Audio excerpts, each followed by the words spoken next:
2011 আইপিএলে কিন্তু Chris Gayle অকশনে unsold ছিল এবং পরবর্তীতে কিন্তু আরসিবি তাকে দলে নিয়েছে আনসোল্ড প্লেয়ার থেকে।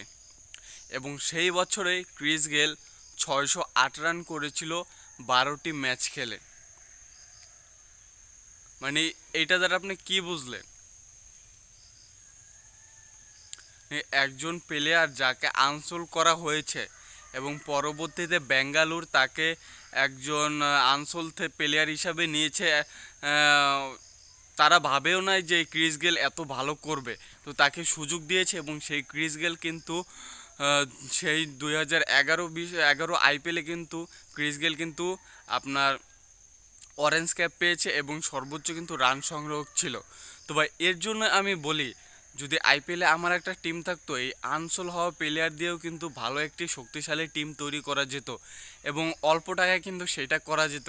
কারণ আপনি যদি আমার আগের ভিডিওটি দেখেন, আইপিএলের টিমের আনসোল প্লেয়ার দিয়ে টিম বানিয়েছি, সেখানে কিন্তু আমি 20 কোটি 50 লাখে কিন্তু আমি সুন্দর একটা টিম তৈরি করেছিলাম, যেখানে কিন্তু ওয়ার্নার ছিল, ড্যারিয়েল মিচেল ছিল, পরে আপনার আরও অনেক নামকরা প্লেয়াররা ছিল, মুস্তাফিজ, সাকিব, পরে পিতমিশ শাহ, শার্দুল ঠাকুর, এরকম অনেক নামকরা প্লেয়ার ছিল যারা কিন্তু 2025 আইপিএলের অকশনে কিন্তু বাদ পড়ে গিয়েছেন। এর মানে এইটাই বুঝিয়ে দিয়েছে ক্রিস গেল যে কাউকে এইভাবে অবিশ্বাস করা যাবে না। ভাই এক একটা বছর এক একটা প্লেয়ার ফর্মে থাকে, কোন প্লেয়ার সেই বছর ফর্মে থাকবে সেটা কিন্তু কেউ জানে না।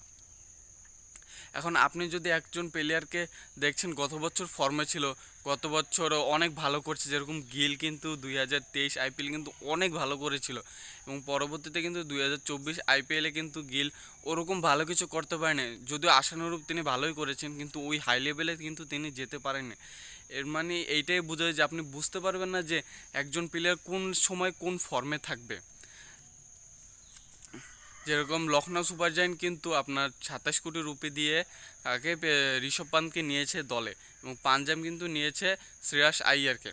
তারা কিন্তু এই আশাতে নিয়েছে যে তারা ফর্মে থাকবে, কিন্তু এমনও হতে পারে যে তাদের এই পুরো অর্থটাই লস হয়ে যায় এবং তারা দুইজনই অফ ফর্মে চলে যায়। যেরকম গ্লেন ম্যাক্সওয়েলকে কিন্তু নিয়েছিল বেঙ্গালুর আপনার বিশ্বকাপে। গ্লেন ম্যাক্সওয়েল 23 বিশ্বকাপে কিন্তু গ্লেন ম্যাক্সওয়েল অনেক ভালো করেছিল, এর জন্য কিন্তু সবার একটা আশা ছিল যে ম্যাক্সওয়েল ভালো করবে, কিন্তু সেই বছরই ম্যাক্সওয়েল সর্বোচ্চ ফ্লপ মেরেছে। এবং বেন স্টোক তাকেও কিন্তু চেন্নাই নিয়েছিল, এটা 22 আইপিএলে হয়তো, সেখানে কিন্তু তিনি ফ্লপ ছিলেন। এবং স্যাম কারেনকে নেওয়া হয়েছিল আপনার পাঞ্জাব অনেক সর্বোচ্চ দাম দিয়ে, সেটা কত আইপিএলে যেন, সেটা আমার মনে নাই, ওই যে সর্বোচ্চ দাম 18 কোটি প্লাস দিয়ে যে নিয়েছিল, ওই 22-এ হয়তো হয়তো আমার সঠিকটা মনে নেই। এবং সেই আইপিএলেও কিন্তু আপনার স্যাম কারেন ফ্লপ ছিল। মানে এটা দ্বারা এইটা বোঝা যাবে না যে আপনি কোন প্লেয়ারকে কত টাকা দিয়ে নিয়েছেন এবং সে কি আপনার সর্বোচ্চটা দিতে পারবে কিনা আপনার টিমের জন্য। এটা একদমই একজন প্লেয়ারে কোন সময় কোন ফর্মে চলে আসে সেটা বলা যায় না, এবং তখন কিন্তু তিনি হাই লেভেলে ব্যাটিং করেন, যেরকম আমরা দেখেছি 2024 আইপিএলে ট্রাভিস হেড এবং অভিষেক শর্মা কোন লেভেলে ফর্মে ছিলেন সেটা কিন্তু আমরা দেখেছি। এবং এইটাও দেখেছি যে সুনীল নারিন কোন লেভেলে ফর্মে ছিলেন। বিগত বছরগুলো যদি দেখেন, সুনীল নারিন কিন্তু বিগত বছরগুলো কিন্তু ফ্লপ মেরেছিলেন।